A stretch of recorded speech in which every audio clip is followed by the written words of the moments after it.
Ciao a tutti, in questo video voglio farvi vedere come si mettono le marce e i servizi di questo Fiat 1000 DT Super del 1976 per 3980 kg, un po' speciale perché invece che montare il suo motore 5499 cm3, 6 cilindri, aspirato da 110 cavalli, monta un motore 5008 cm3 turbo che in origine era montato su un Iveco 145-17. In origine sviluppava una potenza di 170 cavalli circa. Qui su questo trattore svilupperà una potenza compresa tra 150 e 160 cavalli. Bene, adesso vi faccio vedere il motore e il turbo e poi cominciamo.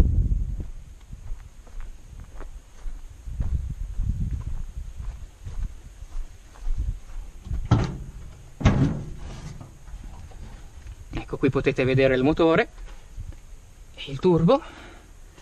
E qui a sinistra è stato montato il filtro dell'aria che, date le sue dimensioni, non si poteva mettere davanti dove c'era quello originale.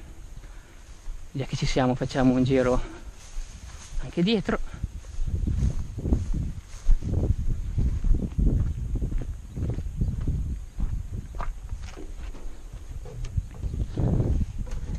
Bene, allora, tengo il funzionamento del cambio per ultimo nel caso, non essendoci la cabina, non si senta molto bene.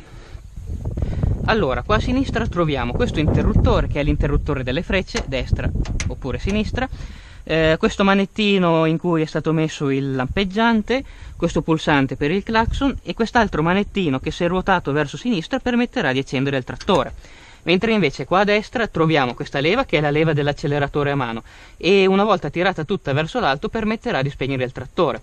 Qui è stato messo il pulsante del supplemento. Questa chiave permette col primo scatto di accendere l'impianto elettrico e con gli scatti successivi le varie luci.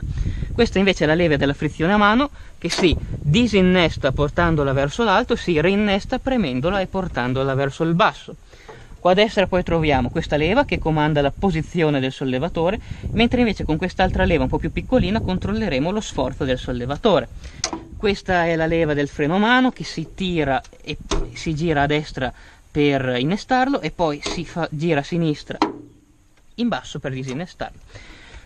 Questo pedale, premendolo, permette di bloccare il differenziale posteriore e rimarrà bloccato fin tanto che noi lo terremo premuto.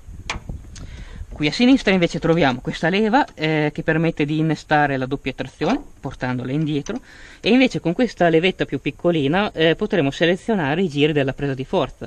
In avanti saranno sincronizzati con i giri del cambio, mentre invece indietro i giri della presa di forza saranno sincronizzati con i giri del motore.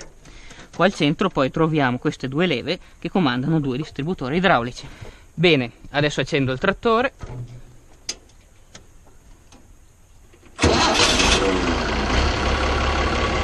Allora, qui a destra troviamo la leva delle marce che ha un funzionamento ad H. Allora, se noi dalla folle la portiamo indietro saremo in prima, in avanti la seconda, se la riporto in folle spingo verso destra, in basso avrò la terza, in alto la quarta. Con lo stesso principio funziona la leva delle gamme o riduttore. Se dalla folle io vado avanti avrò le medie, se io la porto in basso avrò le retromarce, se io la riporto in folle spingo verso sinistra, in avanti le veloci, indietro le lente. Bene, andiamo adesso a fare un giro. Allora, veloci, prima e andiamo.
proviamo a fare una prova che mi ha detto il proprietario, essere in quarta al minimo, premere il supplemento e poi dare giù gas, vediamo cosa succede.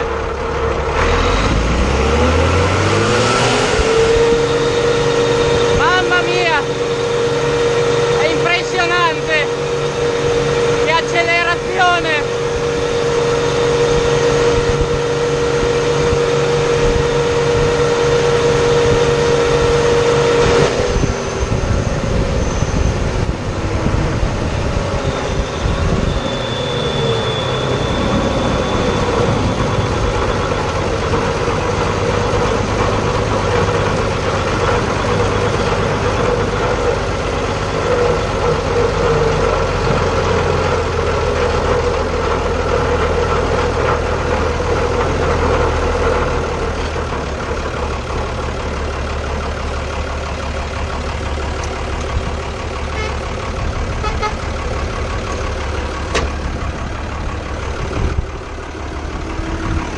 Bene, io ho finito, spero che il video vi sia piaciuto come a me è piaciuto farlo. E niente, se ho dimenticato qualcosa o ho sbagliato qualcosa fatemelo sapere nei commenti. E se vorrete vedere altri video di questo tipo iscrivetevi, perché presto ce ne saranno di nuovi. Alla prossima!